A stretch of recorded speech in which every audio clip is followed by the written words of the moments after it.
us, I feel like the first kind of trial was our first U.S. tour that we booked ourselves, and like we did 55 shows in 45 days, and we did 44 states, and we sometimes 3 shows a day. The treasure we found at the end of that was that the last show was in Portsmouth, New Hampshire, and we didn't want to stop the shows. We wanted to keep going, and I think that was the first time it was like, okay, this can work, but it's going to be really difficult. Hello, we're the Ghost of Paul Revere. I'm Sean, this is Griffin, and this is Max. Hi.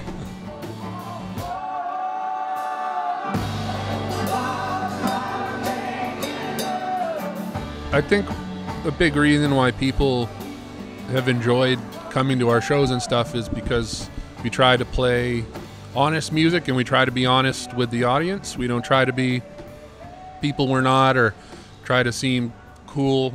In 2020, we've got a lot of exciting things coming up because we got not only a tour in Europe, but also a new record, which we're really excited to release the details about soon, that we've been working on for the last year and a half or so. And a lot of our festival, Ghostland, this year is got some stacked acts, and we're very excited to announce that in March, I think. Yeah, we've got that next big tour Max was talking about is going to be about a month long in Sweden and Norway and Denmark. We've been over to Denmark before. We've been over to London before. But this is kind of going to be our first time of actually dipping our toes in the water and staying in there for a little while. At the base level, we all want to produce something that is intimate and heartfelt, and it's hard when you've been doing the same songs over and over again. Certain parts of them do get easier, which makes that kind of the nerves, or the kind of the fear around performing in front of people takes the edge off of it. But at the same time, it never really gets completely easy. I think that lends itself to a really cool opportunity musically when you're a band to kind of have a clean slate every night, but something that you need to knock out of the park every time you play. And I think that that's my favorite thing about touring new places and doing that in New England now we don't necessarily have the chance to do anymore, but the other side of that coin is in the venues that we do play a lot, and we do get a lot of people that we know personally that come out to shows. Then it becomes, how do we ratchet up each show to become this new thing? But when you travel to a new place, you're actually just kind of playing the songs in their barest bones and their essence, because you don't have to try to surprise people that have been coming to 20, 30 shows. It seems like a lot of the difficulty in getting into this industry is that kind of first step. And I know I was pretty hesitant to let go of my day job because, being told by supportive parents, like, absolutely, go out for your dreams. If there's something that you're comfortable with keeping as a hobby, then that's okay too. And having the kind of step off the cliff moment where I'm putting this aside, this being a 9-to-5 day job, and focusing all my attentions on this one project, I think you will be very surprised at which the rate things start progressing at that point. One of the biggest assets for us, we're just come from kind of salt of the earth, people that work hard, and a lot of that's been instilled in us. And it's very important to have a creative idea, but you have to build off of something. And the music industry is a constantly changing game. There's no real playbook on how to succeed, but you have to be constantly kind of researching and doing the best that you can, and putting stock in yourself as also a business person. It's very important to be creative, but at the same time, you have to figure out how to market yourself and stand up for yourself, and figure out, how to move forward in a healthy way, because there's been a lot of hype around, in the past, of artists and creative types just getting picked up and being able to live kind of a crazy kind of creative lifestyle. But it's not really the case. I think you need to be kind of like constantly checking in on the business and kind of making sure you have your hands in everything. I think the best advice I ever got was not to do it.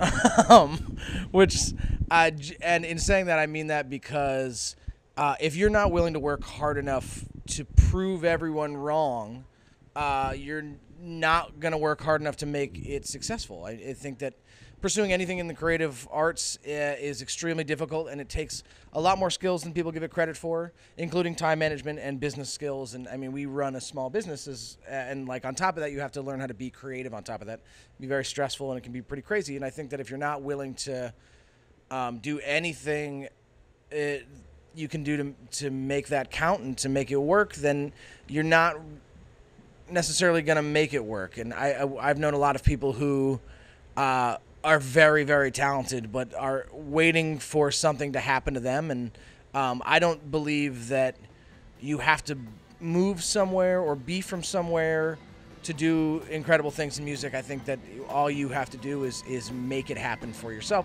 because no one else is gonna.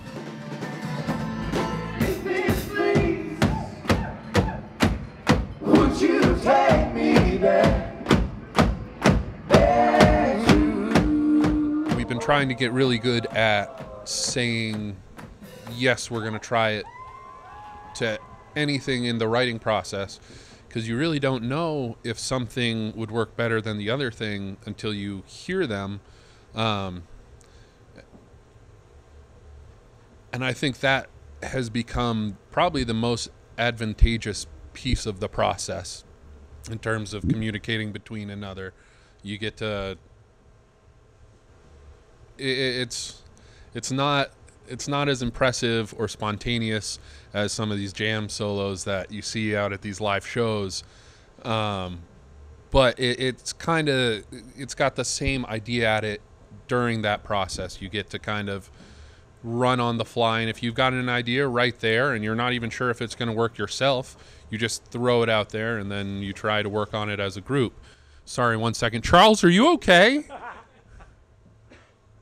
Sounds like you got a big straw there, bud. I was going to say, at the next show I go to, I'm just going to shout at one of the musicians, "Nice jam solo!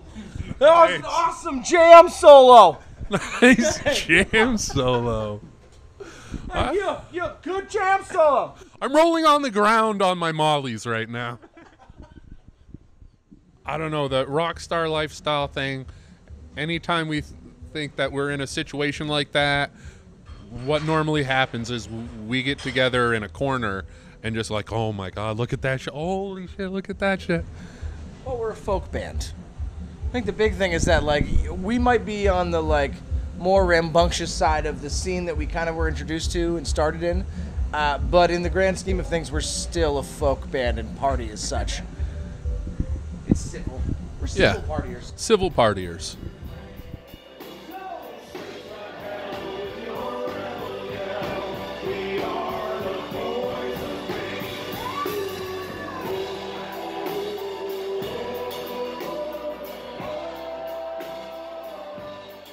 So now it's a thing, but it's the official state ballad, not the state song.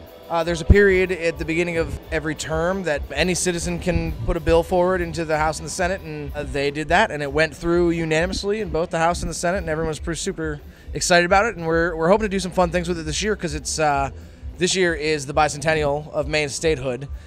So we are hopefully going to have some fun things planned for it. But we really didn't do much besides show up to the signing. Do you now feel kind of like added pressure because of that? No, I mean, no, we're still trash people. It's fine. We don't really care. You can get away with anything now. We're in politics. It doesn't matter what we do. They gave us one free law a year. That's law. That's a thing. They gave us the key to the state, which gives you one free law a year.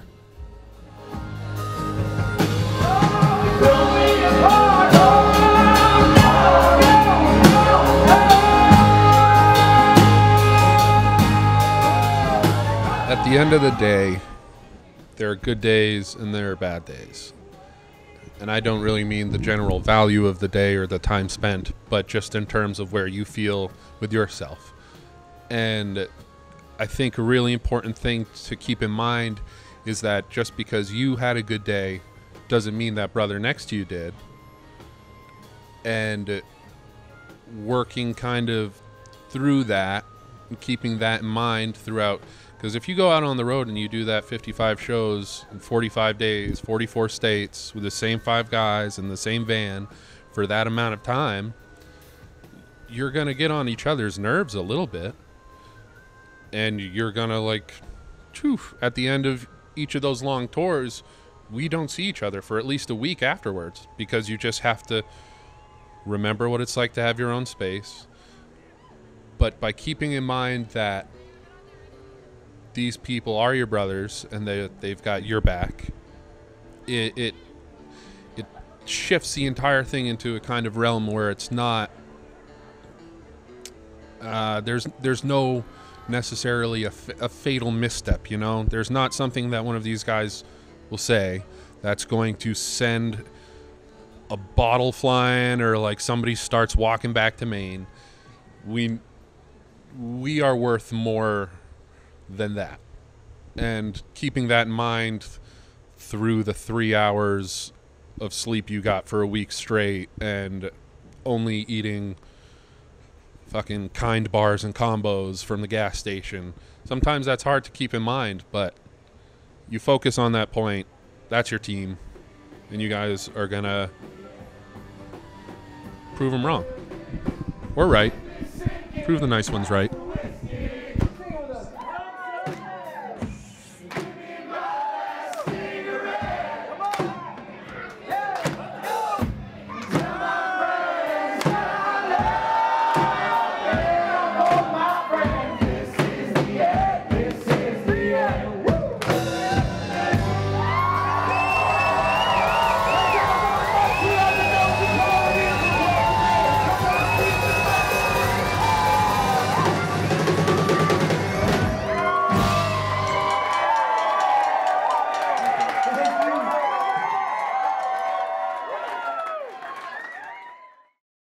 Hungover off of this goddamn Danish devil beverage called Gammeldansk, and they looked at the inside of our guitar cases, which was crushed velvet, but they asked us what we called it, and we were like, oh, that's just crushed velvet. And they said, oh, over here we call that nervous velvet. So if you ever see a band of 5 gentlemen that look very much like us but have roguish accents and are up to no good in international capers, They're called Spandana. Spandana, a.k.a. Nervous Velvet, a.k.a. Big D and the Little Bees.